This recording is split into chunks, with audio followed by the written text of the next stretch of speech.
Ladies and gentlemen, welcome into your favorite show, The Great Debate. With us here today, Rob and Mike the Greek. Yeah! You're going down, buddy. I don't care. The gloves are off this time.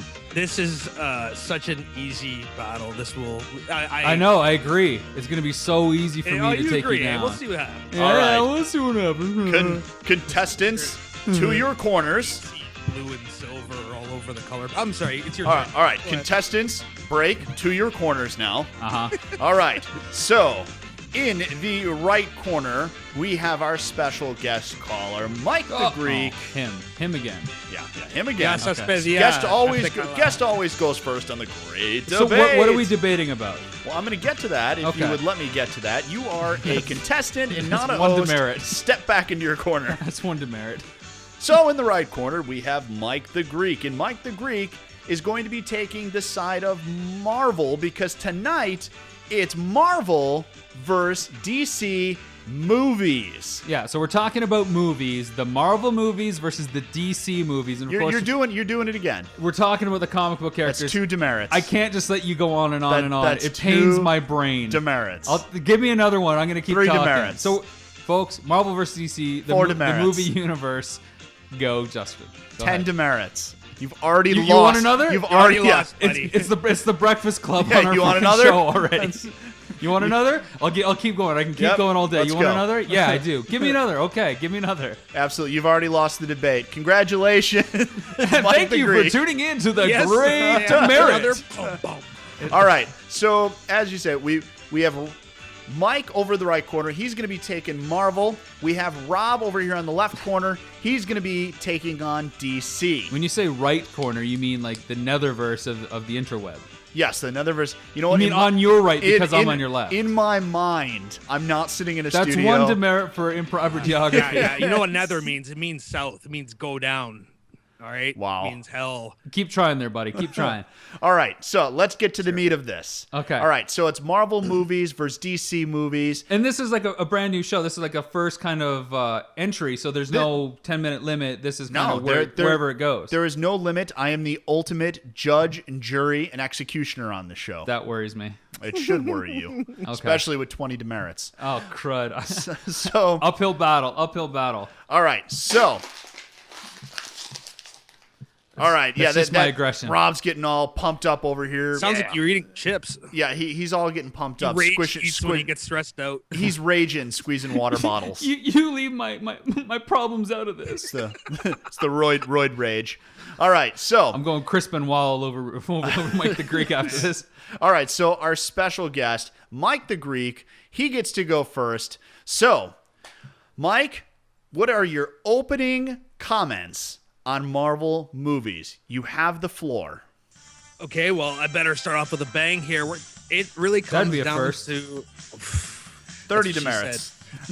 it comes down to roster, ladies and gentlemen. Okay, I mean, I think no one can really dispute that there is just an absolute encyclopedia of characters at Marvel's disposal to make movies into the generations, whereas DC, Batman, Superman, Green Lantern, repeat. Okay, it's your opening statement. Now we will shift the mic over to Rob talking about DC. Rob, you have the floor for your opening comments and go. Doesn't get more iconic than the DC Comics library. Sure, you might not have the glut and painful library that Marvel has of their mediocre characters that they got to mash together in one film to make, one quality story. But you've got Superman, Batman, Wonder Woman, The Flash, Green Lantern. These are the iconic characters that everybody can identify with, and you won't get any more pumped up than you will when a Batman movie comes out or a Superman movie comes out. It becomes an immediate event, where when a Marvel film comes out, it's like, I don't know if they're going to do it justice. It's like, yeah, it's there, but is it going to be any good? And that's because the stories and characters aren't that great to begin with. Okay, so we have heard opening comments, both arguments. Now, let's shift it back over to Mike the Greek. Mike, let's talk about the history of Marvel movies. Give me a rundown. Give me a rundown on all of the Marvel movies to date? All of a sudden, it's a game show and he's under the spotlight. All right. Well, I guess we'd have to start. This isn't going to help you. This is my time. Stand in your corner there and relax. He's only got 40 demerits. It's okay. 1986, Howard the Duck, $31 million at the box office. There's films before that, but that's okay. You keep going. Okay, hold on. Okay. Okay, Wait a minute. you let me quiet. counter that. Captain America, 1944, Republic Pictures. We can both go on IMDb during this if you'd like. What's IMDb? This is all out of my head.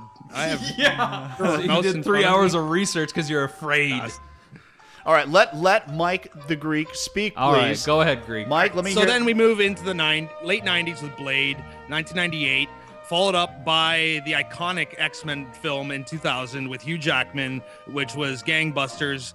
You have the Blade series continuing. You have the Spider-Man reboot the original Spider-Man film, 2002. Sam Raimi makes way more than The Dark Knight Rises, $514 million to be exact.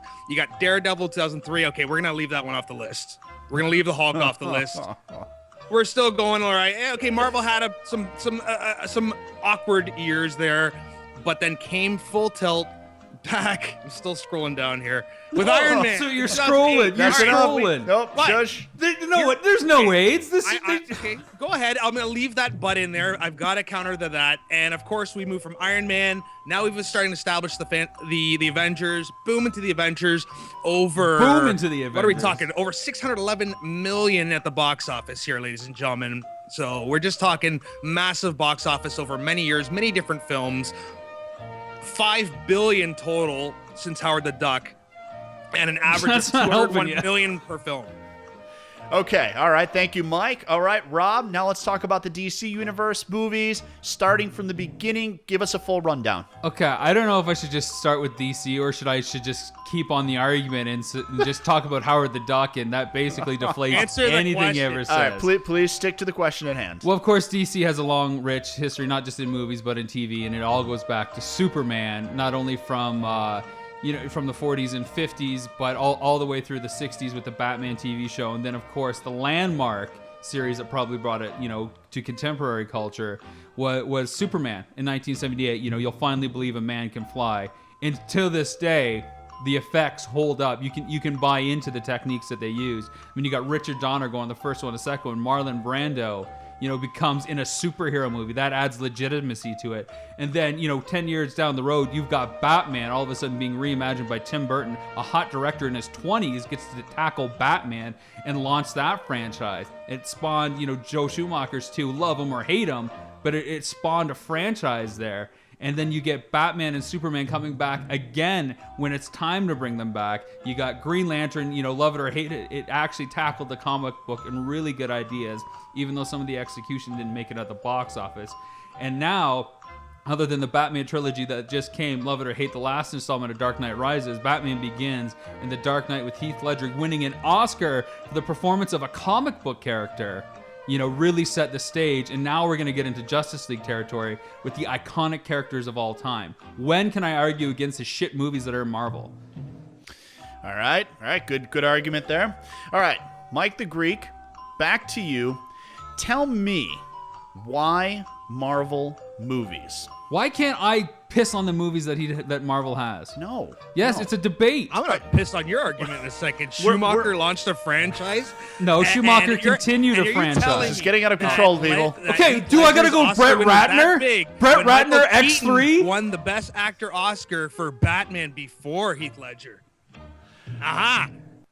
Okay, everybody needs to calm down. We will get to these things. I know it's getting heated in here, but let's stick to the questions at hand. Okay. Mike the Greek, why Marvel movies? Why Marvel movies? Because he admittedly told me he doesn't know enough about DC.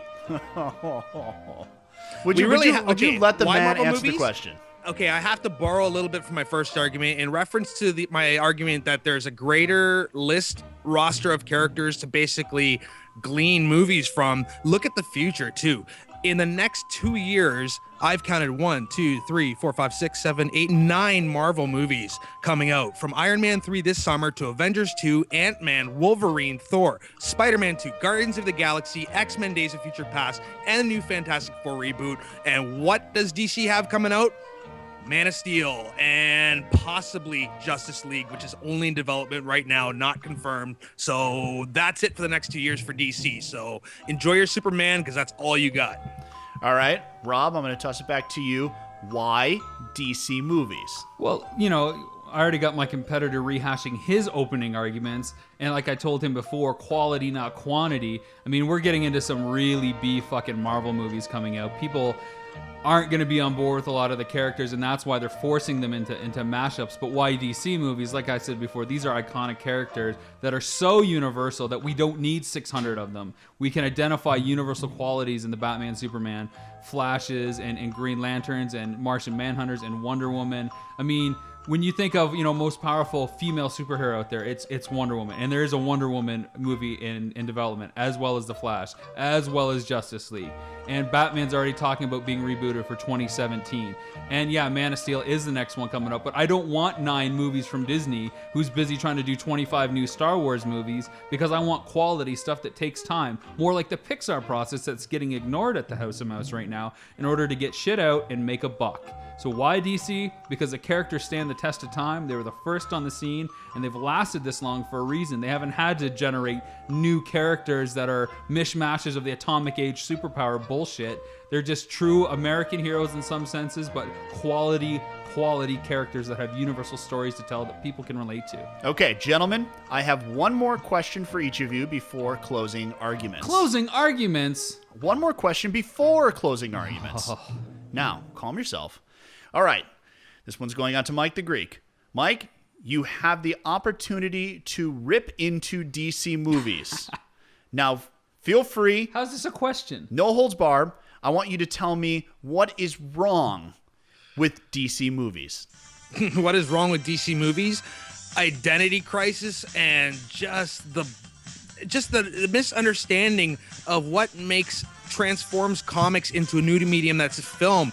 Prince as the soundtrack to the first Batman? What the fuck was that? I was watching that last night, and I'm like, oh, that soundtrack's just awful. You talked about Schumacher basically helping create a franchise. Those were the worst Batmans ever. Batman and Robin and Batman Forever were terrible. They were just awful abominations. Schumacher didn't get it. That's the prime example. I remember reading an interview with him saying, well, I want to make this Batman movie look more like a comic book. Well, that's great if you're trying to make it look like a Marvel comic book, all pretty colored and rubber nipples, but it's not a Marvel franchise. DC's supposed to look gritty. It's supposed to look bleak, and he just completely got it wrong. And same with the the Superman sequels, 3, 4. I mean, they put all these crazy gimmicks into the movies that just totally alienate any hardcore comic book fans, and really aren't going to initiate any new fans into the series by, you know, throwing Richard Pryor into Superman 3. Okay. Now, Rob, same thing goes out to you now. You have the opportunity to take out Marvel movies. Tell me, what is wrong with Marvel movies? Well, I'm going to defend myself a little bit here. Apparently, Mike thinks that DC automatically means it has to be gritty. Since when? DC has never been about being gritty until the Chris Nolan came around. I mean, Superman was one of the most colorful characters. Batman, you know, based on a creature that's black, has always been blue and vibrant and colorful. You're saying that's what Marvel movies are supposed to be in the Schumacher saga? You're saying he was trying to make Marvel movies and that's why they're shit? Well, you know, you're kind of shooting yourself in the foot if that, you know, Marvel movies are supposed to be shit. But speaking of shit Marvel movies, we'll go with Howard the Duck, for example. Like you mentioned, there was a 78 TV movie with Spider-Man that cotton ball webs came out of his freaking wrist, and that sucked. How about the 1994 Roger Corman Fantastic Four that was brutal? Or the Captain America movie in the mid-90s that, you know, they're trying to desperately hide? Should we talk about the Fantastic Four films? Should we talk about Daredevil or Elektra or Ghost Rider? These fucking shitty B characters that make their way on the screen because they're a comic book property. You get on me for Schumacher? Why raise you, sir, and come back with Brett Ratner for X3? What a fucking travesty. What a fucking travesty was. Steel, that movie Steel made $2 million in 1991. Worst Is it my grossing turn out of or all the is it movies. your turn? Is it my turn? That's I let you to talk. Merit Mike the Great. Because I let you talk. And yeah, sure. Marvel has all these movies coming out. Again, they're full of B characters. They're going back to their established franchises now: Thor, Captain America, and Iron Man, because they just tried to reboot Spider-Man, and that was kind of a miserable fail. I mean, Amazing Spider-Man made some money, but it wasn't like when Sam Raimi first came around and launched Spider-Man and got everybody's attention. No Marvel movie has been nearly as good. It took building up 4 separate Marvel movies to get the Avengers to finally beat that, and only because Disney had the marketing power and the dollars to do it. Marvel movies relies on B characters to try to create something bigger because they know it can't rely on the characters itself. Ant-Man? Who the fuck is a fan of Ant-Man that's in the the average Joe? Fucking Guardians of the Galaxy? Talk about a ragtag bunch of fucking nobodies that have to be formed a team. That's the problem with Marvel. They're all team-based fucking characters. X-Men, Fantastic Four, Avengers, and that's why people like them, because there's no one character that they can fall in love with, so they have to like aspects of every other character that's part of the story. And unfortunately, when I have to watch a story about 6 people, I'm not invested in any one of them, and the story fails. Okay, thank you. Now we're moving on to closing arguments. Zing. All right, Mike the Greek. Closing argument, you have 1 minute and go. Global box office total for Marvel: $5,652 million. DC total $3,954. You talk about relying on franchises and Marvel rebooting franchises. Man, DC's been jacking and raping Batman and Superman for decades. It's just the same shit over and over with different faces. You say Amazing Spider-Man was a fail. I don't call $261 million at the box office a fail with guaranteed sequels and I would. shot in 4K. That's just an amazing Shot in 4K feat. makes it a better movie. Shh, quiet. It's utilizing new technology. So it makes and it a better just movie. a Quiet. greater glimpse. Now, the fact is, Rob, you say that, oh, yeah, it took a long time for the Avengers to get settled. Well, now it is settled. It made way more than any of the Batman films. And now, everybody's just pumped for new movies from, Nick Fury, more movies from Iron Man, Thor's coming out. It's just incredible. There's just such a bright outlook for Marvel. You say there's too many movies coming out. Well, nobody ever complains about too many comic books, so why can't the same argument be made for film? I mean, more the better. I mean, yeah, okay, you're going to get some stinkers here and there. 10 seconds. But, hey, Catwoman, how about that? That did really well. Oh, Jonah Hex, that was awesome. 5 seconds. Answered, did real well. Watchmen, that was a success. So, All right, really, and you're done. All right, now, Rob, you have 1 minute. Sum up your closing arguments. DC will be still around after the Marvel movies fail over and over again. You want to compare a box office? You're also talking about films that have just come out in the last 5 years, so there's an inflation difference you're not taking into account. The fact of the matter is, people always be more excited when it's a Superman or Batman movie, no matter how many times they're rebooted, versus any other character, because those characters are the ones that matter the most.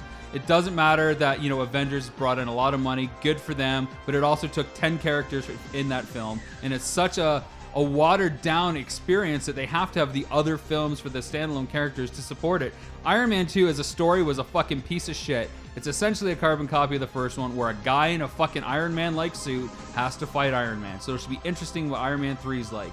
It's just recycled and rehashed. And you want to talk about fucking characters versus characters? Captain America, has a shield. It doesn't even have a weapon. It's just a fucking shield he throws around. 10 seconds. So stupid. Just like all the fucking plots of the Marvel movies, and it's going to get watered down, and they're going to hit a 5 tipping seconds. point that's not worth watching the stuff, and they're all going to be stinkers and, blow their chance. And time. All right, gentlemen, I have heard both your arguments. Now, I don't know what that was. Mike's giving us a blow. It will not help my decision. So, Not with that performance. No, that was pretty pitiful. All right, so I walked into this not knowing that much about the backstory of either one of these two, movie mega franchises. I've enjoyed movies on both Marvel. I've enjoyed movies on both DC side. And then Mike said Howard the Duck, and it was kind of just a matter of killing time. I'll be honest with you, I had no idea just Howard trying the to let Duck. us into history and how varied the franchise is. I had no idea Howard the Duck was actually a comic book type I actually thing. didn't either till today. So IMDb. I had no idea. Yep. Now knowing that, it didn't help his argument. But, I sit back and I look at it, and I do think of the saying, quality over quantity. Oh. Now, You know, here's my thing. I am a fan of the X-Men movies. Okay, the first two, and the Origins tale. The new one, the early years. I enjoyed the first Iron Man movie. I agree. The second one wasn't that good. There are a lot of other Marvel movies that I haven't enjoyed. You mentioned Daredevil and Elektra. I didn't even mention The Punisher. Yeah, with Dolph Lundgren. Yeah, or the new one with Thomas Jane, or the second one. Or the second one with a different Punisher. I didn't even mention that, so don't let it factor into your opinion. Yeah, you mentioned Ghost Rider and Elektra and Daredevil. Yeah, I get it, Now, I look at DC and I'm like, okay, yeah, the Batman, the first one with Jack Nicholson, that was a good movie. The second one, not so bad, Danny DeVito. Third one, Jim Carrey. It's okay. You got a little campy for me. Fourth one. Batman with nipples, I'll give you that one. Mr. Freeze did not work very well. The reboots, excellent. Even though 3 had its issues and probably shouldn't have been made. Dark Knight Rises, you mean? Yeah. Still all good movies. Superman, the first few originals were good. The reboot, Superman Returns. Yeah, not the best. But you were excited to see it. I was very excited to see it. I thought the trailer was great when it came out. The movie was kind of a letdown though. But nevertheless, it was well made, just not well executed. Yeah. So I have to look at all of these factors, and I have to weigh in here. And I do come back around to my first words: quality over quantity. Oh. And I have to say, what is this? Like the ghost of future poets? Ooh. Yeah. This is Mike's ghost about to depart from his body as you kill him. So I have to make. This is Rob thinking he's better than his library of sound effects. I have to make. At least I have a library of sound effects. All right, quiet, minions. Fuck. I have to say that I must rule in the favor of DC. Yes! In this case. I do have to rigged. I do have to say it. Now I rarely agree with Rob. Come on now. Today is a strange Today day. is there's a blue moon outside. But I have to say I have to agree with DC on this point. Marvel is making way too many movies, way too fast. It is partly it's the Disney mouse machine. It's pumping them out at a massive rate, and they're not looking at quality. They're just getting them out the door to make them money. This is a problem whenever Disney does get involved. It's how many can we make? How much money are these going to make? And how quickly can we make them? Whereas DC has actually taken a little more time and try to put a little more effort into their movies. And I can respect that. I in a few years from now, if they say, oh, we're redoing Batman all over again, like 2-3 years from now, I might not think the same. But if they give it enough time and then come up with something completely different and original that's good.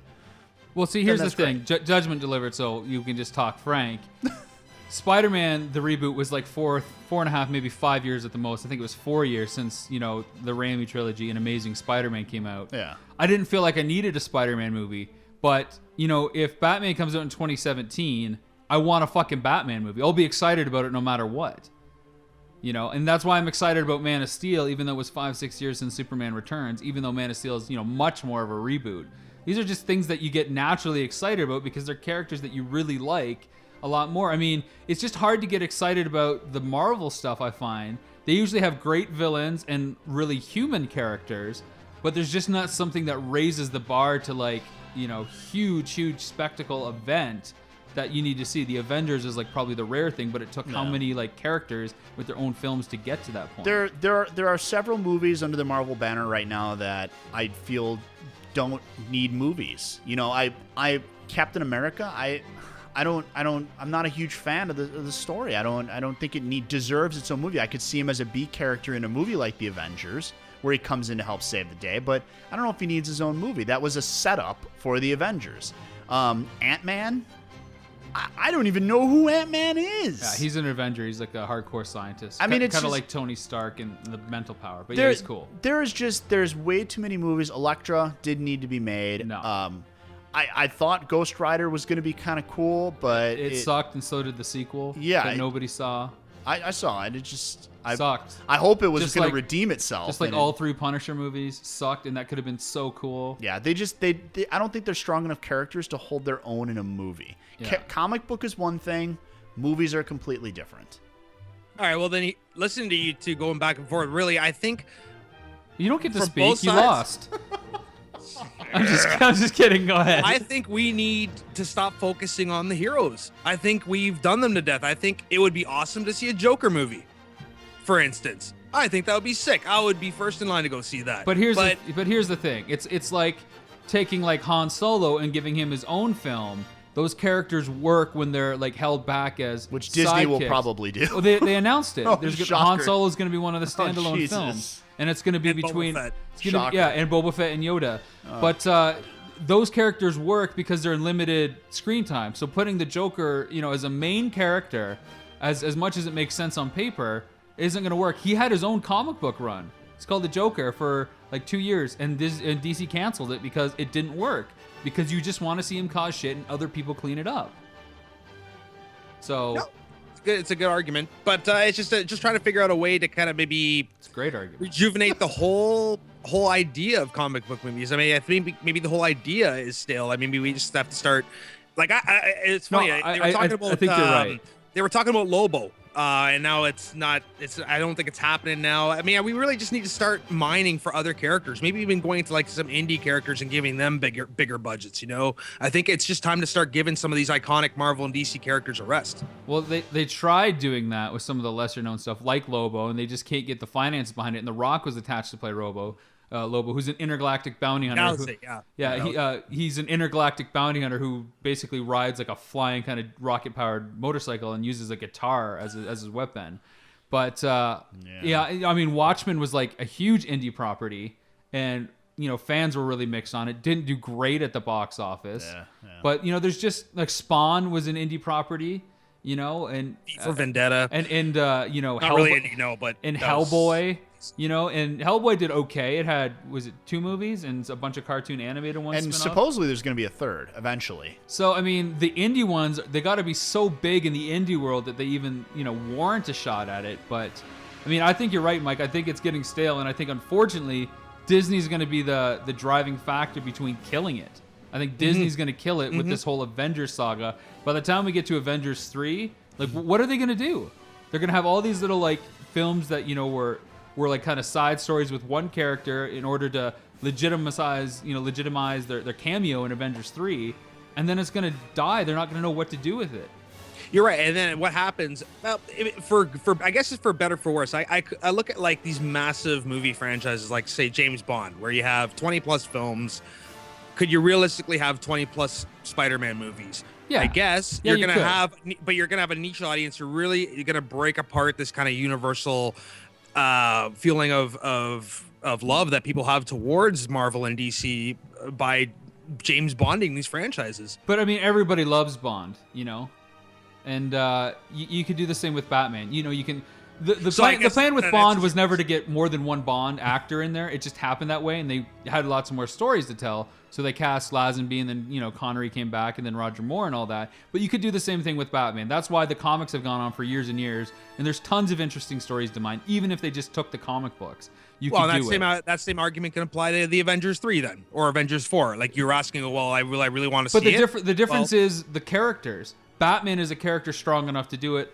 Spider-Man probably is. Iron Man, no. It just doesn't work for his character. Captain America, no. There are some good stories, but just it doesn't have the breadth that Superman, Batman, Spider-Man have. Those are like the 3 big superheroes in my mind. It doesn't get bigger than those 3. Those are like the colossal giants.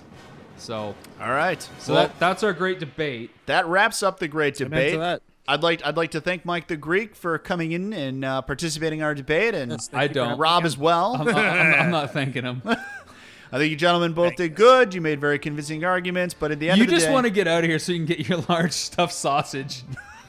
wow. That sounded so wrong. If I'm I re- didn't know you I'm were re- It's gonna taste even worse. I'm reversing my decision. Hey, what part of Vegas you're All of a thinking? sudden, Marvel just won. In a stunning reversal. All right, so thanks for tuning into the Great Debate. More of this as they come out every Wednesday on the Wired In Network.